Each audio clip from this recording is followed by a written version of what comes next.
Hey everyone! Before we jump into this creepy story, don't forget to hit that like button and subscribe if you love hearing chilling tales. I've got a really unsettling one for you today, so make yourself comfortable, if you can. This story is about a creepy experience I had that I still can't shake, and it's only gotten more disturbing as time's gone by. Let's dive in. Alright, so I was fresh out of college and finally moving into my own place.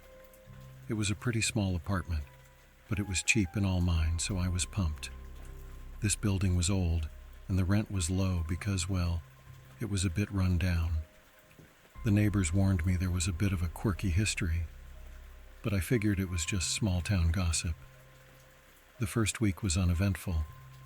I was settling in, getting my things unpacked, just enjoying the new space. The only odd thing was that I occasionally heard weird noises coming from the walls, but I assumed it was just the pipes in the old building.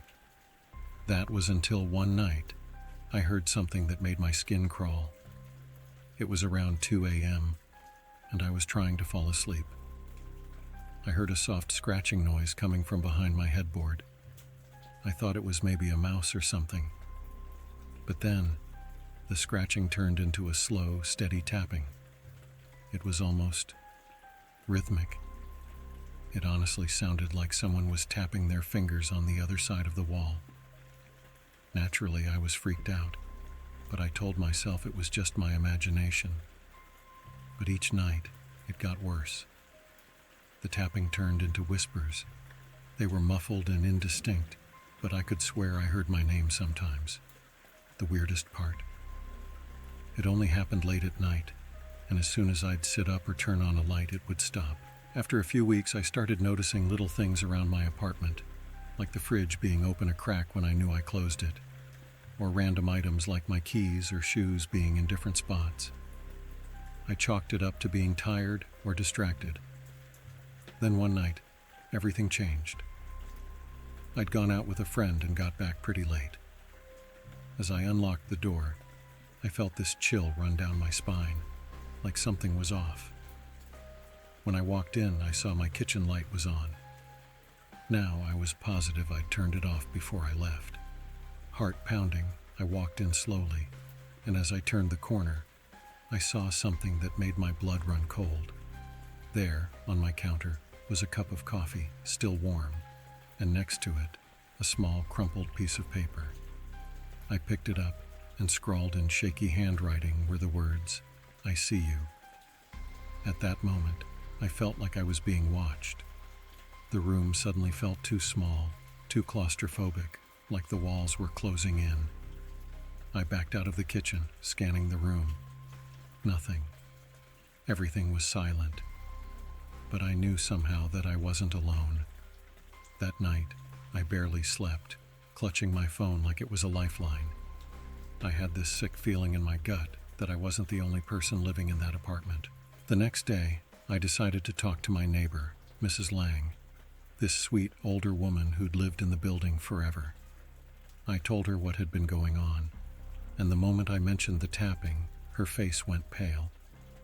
She pulled me aside, lowered her voice, and said, "Years ago, there was a man who lived in your apartment, a recluse.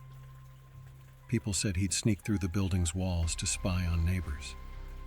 I laughed it off, saying, "Like some kind of ghost?" But she shook her head, serious.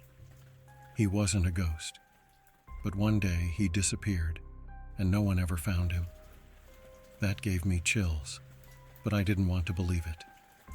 I went back to my apartment that night, convincing myself it was all in my head.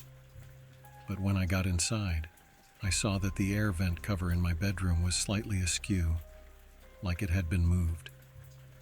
I walked up, trying to push it back into place, and that's when I noticed a pair of eyes peering back at me through the gap.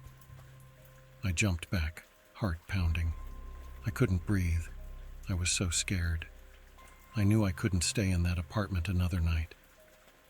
I called my friend to come over, and we searched the entire place, pulling back every piece of furniture, checking every closet. But there was nothing.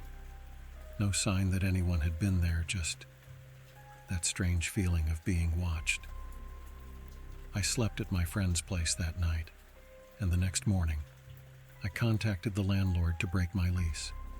But here's the kicker. When I told him what happened, he didn't seem surprised. He just sighed and said, "Yeah, it happens from time to time. People say they hear things in the walls, but we can never find anything." I moved out the next week, and I never looked back. Sometimes I wonder if someone was actually there, or if I was just letting the creepy stories get to me. Either way, I'm glad to be out of that place. And that's the story of my roommate who lived in the walls. What do you guys think? Real or just my imagination? Let me know in the comments below. And if you enjoyed the story, please give it a thumbs up and don't forget to subscribe for more creepy tales. Thanks for listening, and stay safe out there.